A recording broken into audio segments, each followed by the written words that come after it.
నిజామాబాద్ జిల్లా సిరికొండ మండల కేంద్రంలో ఉన్నాం.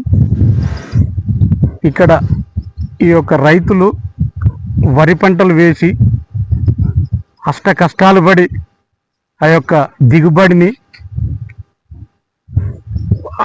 దిగుబడి అంతా రోడ్డుపై పోసుకొని ఉన్నారు. ఈ గత వారం రోజుల నుండి వాతావరణ శాఖ తెలియజేస్తుంది 21 తారీఖు నుండి వడగళ్ల వాన ఉన్నదని చెప్పేసి వారు హెచ్చరికలు జారీ చేస్తున్నారు. ఈ యొక్క వరి పంటను రైతులు ఈ విధంగా పొలాల నుండి తెచ్చి రోడ్లపై పోసుకొని ఆ యొక్క కుప్పలుగా చేశారు. ఈ యొక్క కుప్పలను కొనడానికి అధికారులు స్పందించి తొందరగా ఈ యొక్క కొనుగోలు కేంద్రాలు ప్రారంభించాలని అధికారులకు విన్నవించుకుంటున్నారు. ఇంత కష్టపడి చేసిన ఈ యొక్క ధాన్యాన్ని వర్షాలు పడితే ఎక్కడ పోతుందో తెలియదు. మరియు వడగళ్ల వాన కురిస్తే ఈ పంటంతా నష్టపోయే అవకాశం ఉంది. కాబట్టి రైతుల మనవి గమనించి ఈ యొక్క అధికారులు తొందరగా కొనుగోలు కేంద్రాలను ఏర్పాటు చేయాలని ఈ యొక్క రైతులు విన్నవించుకుంటున్నారు. మనతోని ఈ యొక్క సిరికొండ రైతులు ఉన్నారు. వారి మాటల ద్వారా మనం విందాం. చెప్పండి, మీ పేరేం పేరు?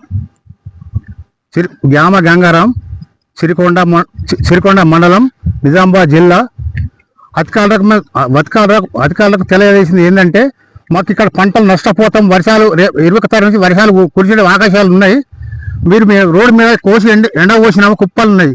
ఒకవేళ వర్షం పడితే అడ్లన్నీ కొట్టుకపోతే నష్టపోతాము.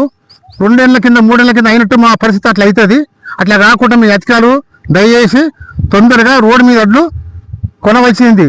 సొసైటీ చైర్మన్లు కూడా శ్రద్ధ తీసుకోవడం వలసింది మీకు తెలుపుతున్నాము. ఎందుకంటే వర్షాలు బాగా ఉన్నాయి, కోసిన పొలాలు ఉన్నాయి. మీరు ఒకళ్ళకు శ్రద్ధ తీసుకోకుండా నష్టపోతాం. రైతులు పొలాలు ఎండిపోతున్నాయి. మేము ఒడ్డొడుకు పండుకుంటాం, గంటకు నీళ్ళు పోయాక ఒడ్ల మీద వండి మడికి 3 గంటలు పారిస్తున్నాము. మేము అట్లా నష్టపోతున్నాము, ఇట్లా నష్టపోతున్నాము. దాన్ని మీరు జల్దీ కాంట పెడితే మాకు రైతుకు లాభం ఉంటుంది, లేకుంటే మేము నష్టపోతాము. అధికారులు రైతుల మాటల్లో విన్నారు కదా. ఇప్పుడే మనకు ఈ యొక్క రైతు గామ గంగారాం తెలిపారు. అధికారులు దయచేసి ఈ యొక్క పంటను కొనుగోలు కేంద్రాలు ద్వారా కొనుగోలు చేయాలని అధికారులకు విన్నవించుకుంటున్నారు. T9 news, Rajeshwar, Sirikonda.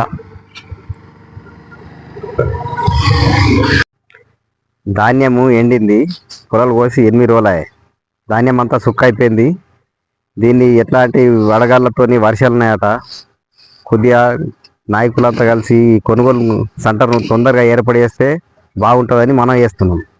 కోసి అన్ని అడ్డు ఎండ వేస్తున్నాం. ధాన్యం అంతా సుక్క అయిపోయింది. దీన్ని ఇప్పుడు వర్షాలు ఉన్నాయంటున్నారు. మీరు అధికారులు కొద్దిగా కొనుగోలు సెంటర్ కొంచెం తొందరగా ఏర్పాటు చేస్తే బాగుంటుందని మేము కోరుకున్నాం.